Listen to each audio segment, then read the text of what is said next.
Welcome to the complete beginner guide to Apeiron PvP.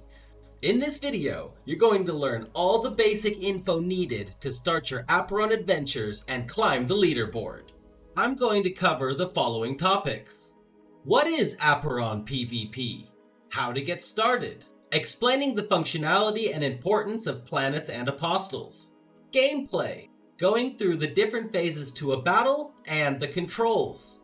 A deep dive into planet NFTs, and finally, the skill tree.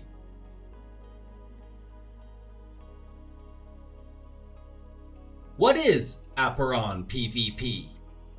Apeiron PvP is a real-time arena where you build and customize a composition and battle against another player in a best-of-3 match. A composition consists of your avatar, which is your main character, and 4 apostles.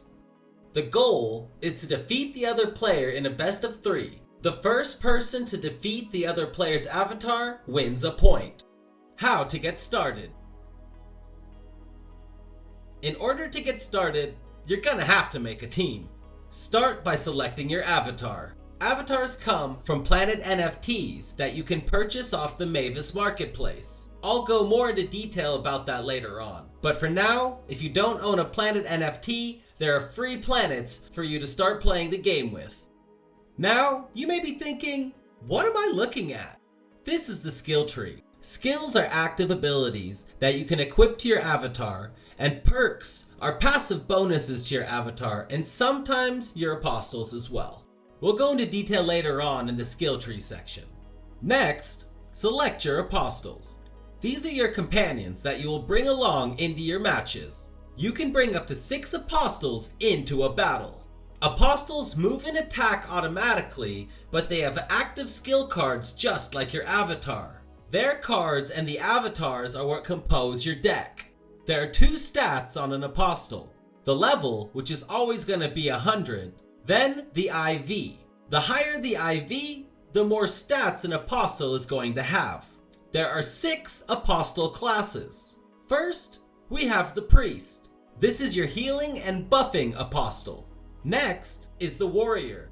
Warriors have relatively high damage, high defense, self buffs, and sustain, making them, shall I say, selfish units. Next, we have the guardian. These are your tanking apostles, meant to be used for your front line, and they also provide some CC. The mage does AoE magic damage, while also having a little bit of CC and utility built in. The rogue is your assassin type unit. They have high damage and movement abilities that let you redirect them onto the enemy's backline. The ranger is your ranged single target damage unit and can also provide some offensive buffs to your team. Gameplay. When you get into a battle, you're going to find 3 different phases. Phase 1 is the formation phase. Here, you're going to choose 4 of your 6 apostles in your team and position them along with your avatar. Phase 2 is the battle phase. Let's walk you through the UI here. These are your avatar's health bars, your apostles' health bars, your hand, and your mana. Your avatar's energy bar, which is the resource required to cast boon abilities with the E button, but currently does not exist in the game, and pressing E consumes your energy without doing anything. And finally, your avatar's dash cooldown indicator. When the battle starts, you're going to draw 4 out of the 5 leftmost cards on your avatar and each apostle as your starting hand. Both players will play out their skills, maneuver their avatars, and take down enemies. Note, you're only going to be controlling the movement of your avatar. Your apostles move automatically. Playing cards costs mana. Mana is generated passively. Play cards by dragging to aim. Also, you can discard unwanted cards by dragging them to the bottom right-hand corner. Doing this costs 1 mana.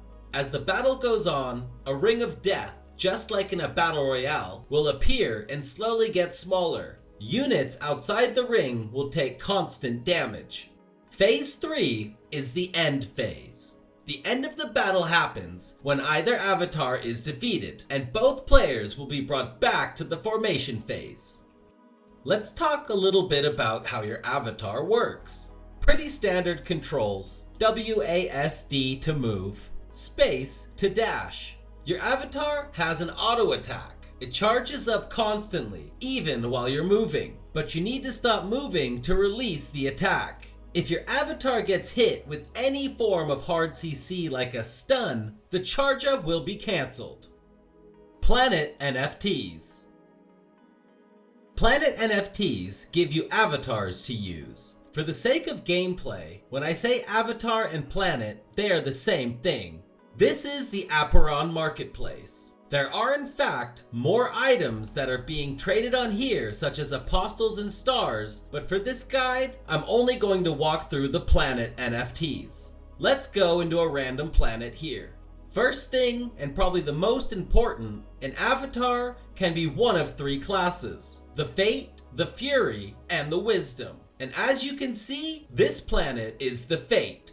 The Fate, the Fury, and the Wisdom each have their own unique skills. However, at the time of making this video, the Fate and the Fury actually do not exist in the game, and all have the Wisdom skill tree.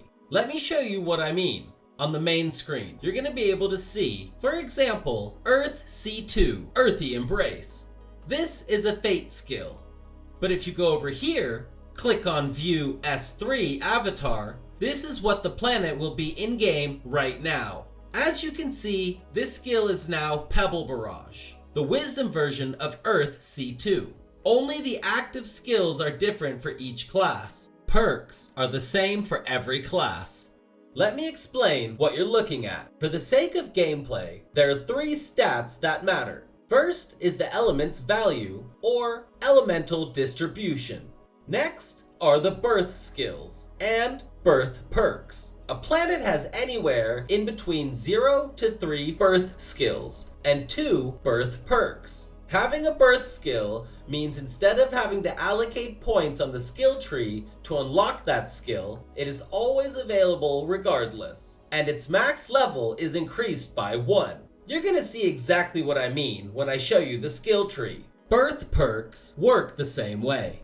Birth skills and perks also give you extra skill points. Let's rewind back to element's value here. There are 4 elements a planet can have: fire, water, air, and earth. The amount of skill points a planet has for each element is equal to its elemental distribution. For each birth skill, a planet gains an extra 11 skill points of the skill's element, while each perk grants 5 skill points. As an example, this avatar has an earth skill, another earth skill, a fire perk, and a water perk. So in this case, even though this planet has 0% earth, it actually has 22 earth skill points due to having 2 earth birth skills. As for the perks, like I said, each perk grants an extra 5 skill points. Therefore, the total amount of skill points this planet has is going to be 42 fire, 40 water,